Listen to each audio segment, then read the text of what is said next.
Jadi kayak sekarang nih misalnya kadang-kadang ya simple lah, ada alat nih, alat instrumen, terus masih kotor, masih ada bercak apa tertentu gitu. Terus gue bilang, gue panggil yang bersihin, ini nggak bersih, bersihin. Udah dok, udah saya sikat nggak hilang. Nah gue nggak akan marah-marah, gue tarik dia, ini gue bersihin, kalau bersih, lo masih mau kerja atau nggak? Kalau gue ternyata bisa bersihin di depan lo nggak usah kerja lagi ya.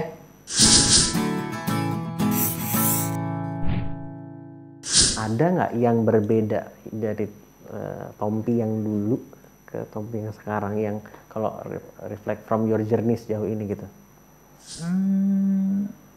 Ya gue rasa kita tuh harusnya menjadi person yang dynamic ya. Dynamic yang artinya nggak ada orang yang sama plek-ketiplek sih. Gitu kan, apapun yang kita lewatin dari waktu ke waktu tuh akan nempak kan. Akan membuat perubahan. Mungkin nggak kita sadarin, tapi orang lain yang akan ngelihatnya gitu. Oh dulu dia gampang tersinggung, sekarang dia lebih enggak, misalnya gitu. Oh dulu dia begini, sekarang beda lagi, kan bisa aja. Tapi gue rasa progresnya pasti harusnya ke arah sesuatu yang jauh lebih baik sih. Nah, gue sendiri ngerasa dulu sekarang gue jauh lebih banyak mendengar, jauh lebih banyak mau share ideas ya, dan lebih banyak mau sedikit menahan diri di belakang gitu daripada terlalu di depan instead of dulu. Entah karena faktor menua ya, atau memang energi udah mulai terkuras. Gitu. Jadi kalau dulu wah langsung bet bisa cepet tuh. Kalau sekarang ya udah tunggu dulu, lihat dulu. Ya mungkin bagian dari aging gue kali itu. Kalau kemudian dok sekarang bicara soal menjadi seorang entrepreneur dalam bidang kesehatan ini di klinik Beautiful ini gitu. Ini kan kalau tadi musik misalnya ya orang nggak suka ya udah gitu kan. Sedangkan ini kan ada kalau kita bicara spesialis dokter di sini kan, klinik ini kan juga ada dampak ke orang langsung secara fisik gitu kan. Nah, ada nggak fear saat memulai apalagi ini sebagai bisnis juga gitu? Enggak sih, enggak ada fear juga sama sekali. Enggak. Dan yang membuat sampai akhirnya ingin jadi entrepreneur juga di bidang ini apa dok? Ya ini kan pekerjaan gua, sekolahnya kan ini, then I have the knowledge, then I use it, kan gitu kan. Tapi nggak semuanya memulai jadi klinik sendiri juga gitu. Ya kan nggak semua orang harus sama. Oke, iya. Tapi dari awal gue memang nggak pengen kerja buat orang gitu. Oke. Dari awal gue lulus, gue ingat gue pernah ditanya oleh salah satu senior, gue lulus gue langsung buka klinik Beautiful. Terus gue ditanya sama salah satu senior gue, lo ngapain sih buka klinik? Lo harusnya kerja dulu sama senior-senior yang lain, magang dulu, baru ntar kapan kalau udah punya pengalaman banyak baru buka klinik sendiri gitu. Jangan baru lulus langsung buka gitu. Itu pertanyaan dia ke gue. Terus gue jawab, gue udah sekolah dokter umum 6 tahun, bedah plastik 5 tahun, so 11 tahun gue sekolah. Dididik di tempat dengan berbagai macam ilmunya. Kalau udah diajarin 11 tahun terus lulus lu kagak mandiri, terus lu ngapain aja 11 tahun kemarin? Nah yang nanya ke gue langsung diem. Gue tutup dengan statement, kalau 11 tahun gue diajarin terus gue gak bisa mandiri, artinya guru gue gak ada yang benar. Justru karena guru gue benar, makanya begitu gue lulus gue bisa mandiri. Right or wrong? Buat gue, kalau tanya ke gue, it's right, ya. Itu jadi kadang-kadang gue bingung gitu kalau misalnya lo udah sekolah sekian lama terus begitu lulus masih bergantung sama orang lain. Ya pengembangan of course dong, ini ilmu kan gak pernah berhenti kan. Kan bukan berarti lulus terus langsung buka, kayak buka warung warteg gitu kan enggak gitu. Ada persiapannya, ada knowledge yang harus dikembangin dulu, bla bla bla. Itu kan gue kan gak harus share ke orang-orang. Gue ini dulu. Makanya gue nggak terus seneng majangin sertifikat. Lo kalau masuk ke klinik dokter tuh biasanya banyak tuh masakin sertifikat dia habis ngapain. Gue sih nggak terus seneng. Gue lebih senang masang lukisan. Maka lo Ya, lihat di kelihatan, klinik gue tuh ya. penuh dengan lukisan, penuh dengan gambar, foto dan lain-lain. Karena kalau piagam itu nggak akan menunjukkan lo nguasain, cuma nunjukin lo datang. Hmm. Lo punya piagam banyak nih, hadir kongres ini, kongres ini, kongres ini. Itu cuma nunjukin lo datang ke acara itu. But lo mastering di situ nggak? Belum tentu kan? Nggak ada yang nunjukin apa ya karyanya. Gitu. Begitu lo operasi, hasilnya menyenangkan, hasilnya tidak menyenangkan. Nah, itu kan yang akan berbicara kelak. Kalau ini pertanyaan ke dokter dan juga masih lanjut dari sisi bisnis tadi ini this is your clinic that you founded gitu kan. Dan berarti kan ada aspek kepemimpinan juga nih dok. Yep. Ada aspek people management. Yep. Dan tadi dokter sempat bilang ya gue orangnya nggak basa-basi, frontal yang kadang orang suka salah tangkap gitu kan. Yep. Dari pengalaman dan pembelajaran dokter sejauh ini dalam konteks managing people seperti apa dok? Apalagi ada tadi frontal tadi yang kadang beresiko orang salah paham gitu. Gue kalau di dalam hal memimpin ya, gue nggak suka banyak ngomong. Makanya I don't talk a lot with my employee. Gue nggak suka bercanda sama employee. Karena supaya dia tahu kalau pada saat kerja ya, pada saat kerja I don't talk a lot. Less talk, do more. Itu yang gue kerjain. Tapi begitu kita acara makan-makan, begitu kita acara di luar, lo boleh tepok kepala gue juga nggak apa-apa. Gitu. Tapi di kantor pas lagi kerja, I'm very serious person, very. Dan gue senang memberi contoh. Jam kerja kita itu jam 9 sampai jam 5 sore. Tapi gue selalu datang jam 7:30 pagi. Gue nggak nyuruh mereka datang lebih awal dari gue, nggak. Lo datang seperti jam lo harus kerja aja. Gue datang pagi supaya gue bisa ngecek. Itu gue kerjain setiap hari sampai sekarang. Dari pertama klinik buka sampai sekarang. Gue datang, gue cek kamar mandi, gue cek gudang, semua gue cek tanpa mereka tahu. Suatu saat mereka tahu kenapa, pada saat mereka datangnya kepagian. Loh, kok ada dokter? Dok, ngapain dok sini? Nggak, ngecek doang. Jadi pada saat gue bilang tuh kamar mandi di sisi yang kiri yang dekat toilet itu kotor, di belakang yang bersihin. Mereka kaget, loh kok gue bisa tahu? Karena I've been there, gue liatin bener-bener gitu, kira-kira kayak gitu. Dan jauh sebelum kita punya employee banyak, ya, semua kan gue kerjain sendiri. Gitu. Nah untung gue dulu tuh sama nyokap, gue tuh didikan nyokap banget lah. Nyokap gue tuh bener-bener pesan nyokap gue, lo kerjain semua sendiri sampai lo bener-bener paham supaya pada saat lo pindahkan pekerjaan itu ke orang lain yang kerjain, lo tahu dia benar atau enggak.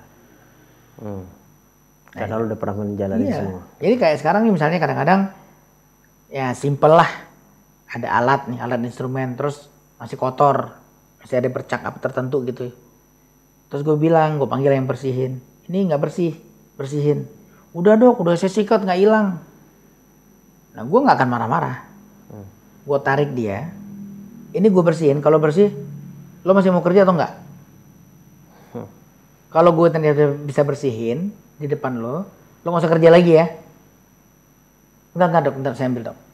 Dibersihin, terus ternyata bersih. Jadi emang nggak dikerjain. Nah gue tentu nggak akan berani bertaruh itu kalau gue nggak yakin itu bisa dibersihin.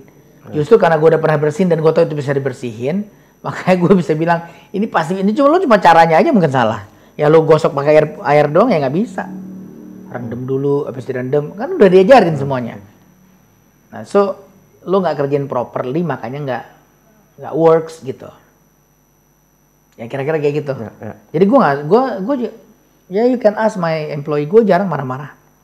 Gue nggak pernah kan nunjuk marah-marah banget, nggak pernah. Biasa cukup dengan lirikan aja mereka udah tahu kalau gue oke. Cukup dengan lirikan.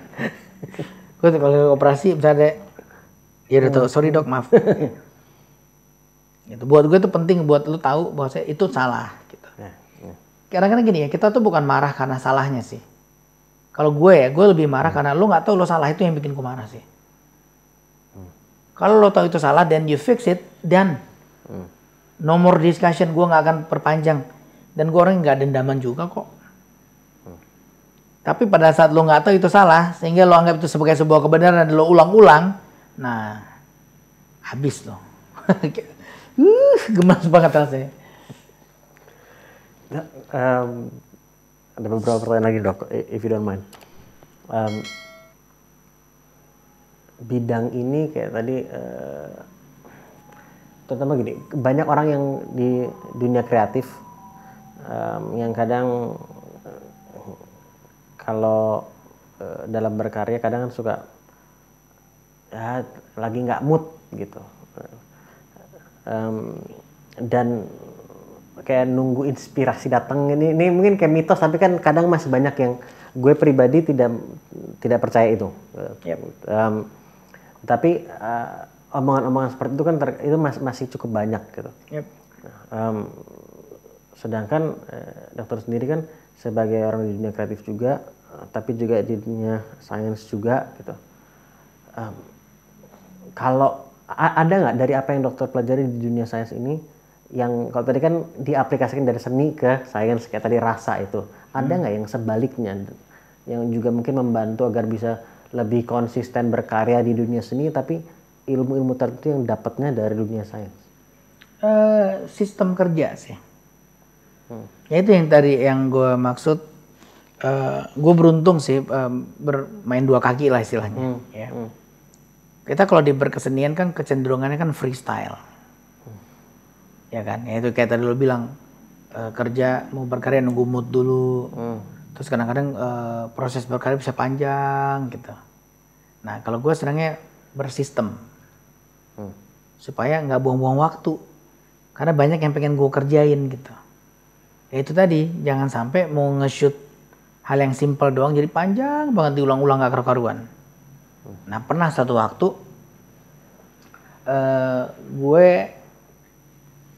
gue jadi talent waktu itu. Gue jadi talent salah satu iklan lah. Adegannya minum kopi. Gue minum sampai kembung tuh. Gue minum, ulang lagi, minum, ulang lagi. Pokoknya nggak bener-bener. Setelah diulang beberapa belas kali, gue panggil direkturnya. Sorry yang marah ya. Tolong liatin ke saya, lo maunya gue minum kayak apa? Liatin ke gue minumnya harus kayak apa, supaya sekali take gue bisa tiru persis sama seperti yang lo mau, dan we're done. Nggak take berulang, gue udah kembung nih minum kopi terus dari tadi gitu. Terus jawabannya itu yang bikin menurut gue ya dok, kita coba aja sampai nanti kita dapat banyak choice mana yang kira-kira paling bagus. Nah menurut gue, then you are not a director, lo artinya pengumpul gambar aja. Ya kalau sampai karyanya bagus ya kebetulan bagus karena stoknya banyak. Bukan karena by design itu udah dipersiapkan bagus. Visinya gitu. Ya lo harusnya biar udah tahu dong. Gue mau pas adegan minum lo tuh gini nih. Minumlah seperti seorang pangeran misalnya. Atau minumlah seperti seorang pahlawan yang baru pulang dari medan tempur yang capek banget. Wah minumnya kira-kira bisa gitu dong. Nah ini nggak jelas. Instruksinya ke gue nggak jelas. Minum aja pokoknya. Ya udah gue bisa minum begini. Gue bisa minum cepat. Gue bisa minum macam-macam dong. Nah terus kita diulang belasan kali kembung perut gue. Nah itu kerja nggak pakai sistem. Jadi harus udah jelas apa maunya, lo mau shoot dari mana, sehingga waktu nggak kebuang banyak. Kadang-kadang make sense nggak buat syuting iklan yang cuma 1 menit? Iklan 1 menit prosesnya. Kan? Even kadang-kadang less than 1 minute loh. Ada iklan 15 detik doang, 30 detik. Tapi syutingnya tuh bisa ya terus kan sama kayak kita foto gitu. Gue foto gitu. Gue moto kebetulan kalau moto kerjaan gue sering pakai film. Jadi ya biasa 2 roll 3 roll dan. Tapi kalau misalnya kadang-kadang kalau foto pakai digital, perut banyak kan, cuma perlu 1 frame doang. Tapi stock shotnya tuh ada 2000 gambar, capek milihnya. Sampai akhirnya kiep-kiep matanya mau yang mana nih. Cuma beda 0, derajat ya. Nggak salah, ya itu cara kerja, silakan aja. Kalau lu punya banyak waktu buat lu bunuh, ya silakan aja dengan begitu. Gue sih nggak bisa. Jadi sekali lagi bukan gue bilang itu salah ya. Itu pilihan. lo mau bekerja dengan cara itu silakan, tapi ya of course it takes more times. Sebagian besar waktu lo akan kebuang hanya untuk mendapatkan satu hasil yang mungkin kalau cara kerja lo dirubah, lo bisa lebih efektif gitu aja sih. Jadi bekerja dengan sistem karena masih banyak efektif lah. Gue apapun harus efektif. Karena masih banyak yang pengen gue kerjain dari salah satu. Banget. Apa kita bicara ke depan nih dok?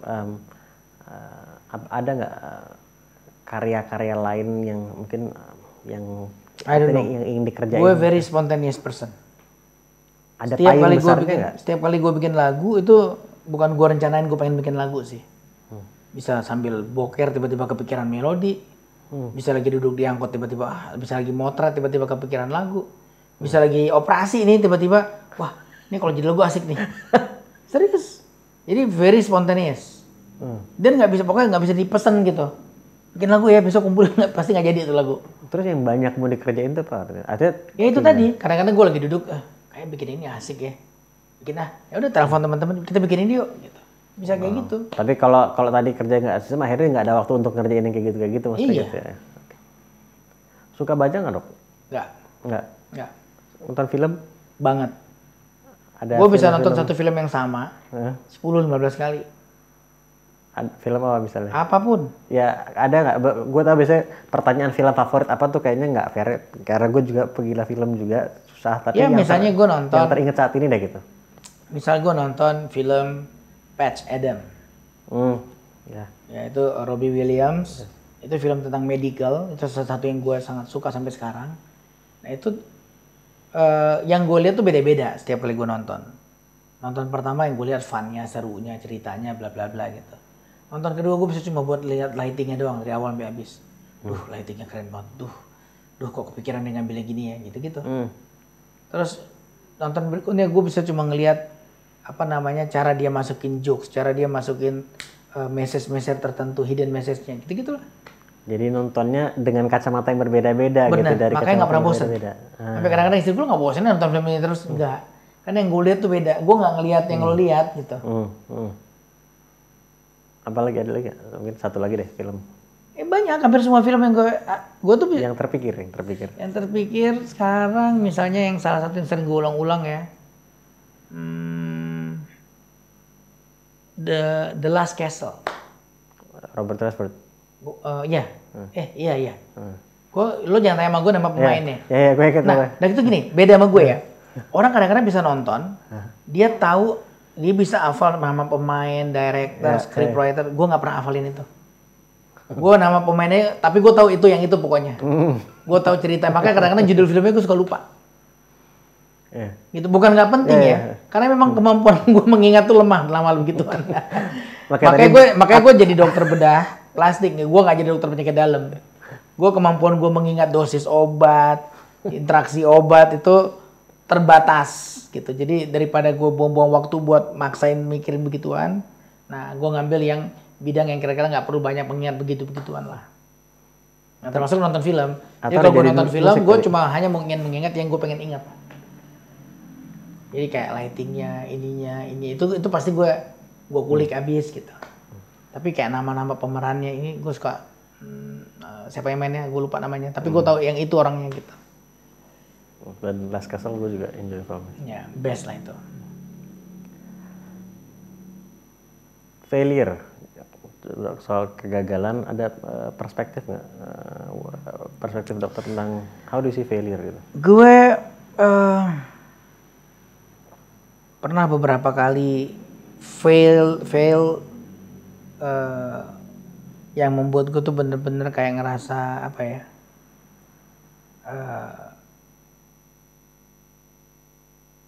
terpuruk gitu. Pernah beberapa kali. Dan itu biasanya mengajarkan gue terhadap makna kesombongan. Gitu. Jadi dulu tuh pernah ikut lomba cipta baca puisi. Karena segitu seringnya gue menang baca puisi. Akhirnya kan gue besar kepala dong. Begitu lomba ini satu lomba tingkat Aceh. Ibaratnya semua orang udah ngomong pasti dia menang. Gitu. Jadi karena terlalu banyak bisikan-bisikan itu pasti dia menang. Gue pun akhirnya membisikin diri gue sendiri, ini mah bukan lawan gue lah, pasti gue menang nih. Terus tiba-tiba begitu, dan beberapa teman-teman waktu itu yang ikut lomba yang sama, gue yang ngajarin cara bacanya. So they copy what I do. Mereka copy persis pokoknya. Cara bacanya gini, udah dia copy persis. Begitu lomba, gue blank. Terus blank bener-bener yang gue sampai ngerasa gue ngapain sih. Dan gue masuk final pun enggak. Sementara yang gue ajarin juara 1, juara 2, juara 3. Itu rasanya kayak aduh. Ya. Itu pelajaran mahal lah. Gitu. Dan tadi makanya gue benci sih, bukan benci ya. Gue nggak terlalu enjoy kompetisi sebenarnya. Pada akhirnya gue menjadi tidak terlalu enjoy dengan kompetisi sih. Padahal dulu selalu competing. Padahal makanya dulu SD, SMP, SMA gue compete terus kan. Nah, terus sampai itu gue rasain waktu gue SMA sekitar kelas 1, kelas 2 lah. Di situ gue jadi malas untuk berkompet. Karena itu memaksa kita untuk menjadi, ya itu, passionnya jadi nggak ke-manage gitu. Goalnya udah menang. Jadi kayak lebih dari orang lain jadi fokusnya gitu. Fokusnya jadi kayak gitu doang, kayak menaklukkan orang lain. Bukan menaklukkan diri sendiri lagi. Nah itu yang bikin gue nggak terlalu senang berkompetisi ya. Tapi dari pengalaman tadi, dan gue yakin kan nggak cuma itu kegagalan yang pernah dilalui gitu ya. Kan pasti kan ada yang lain. Secara umum mungkin how do you see failure gitu di kacamata? Ya part of journey aja. Gitu. Harusnya kita belajar untuk melihat failure itu sama seperti kita belajar melihat sukses lah. Maksudnya? Ya, it's part of journey.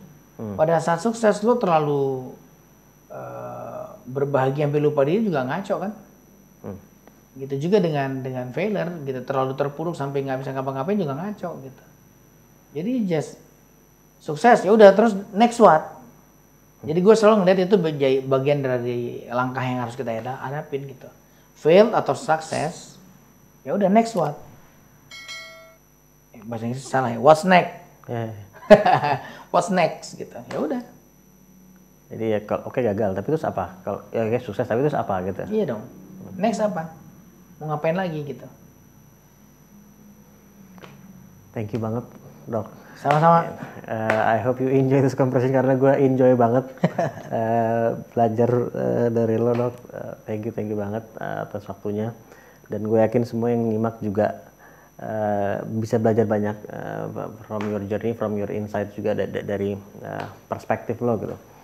So, thank you so much atas waktunya. Yep, mudah-mudahan bermanfaat. Mudah-mudahan bermanfaat dan mudah-mudahan dimanfaatkan. Thank you lo udah menyimak sampai sini. Kita ketemu insyaallah di episode selanjutnya. Assalamualaikum.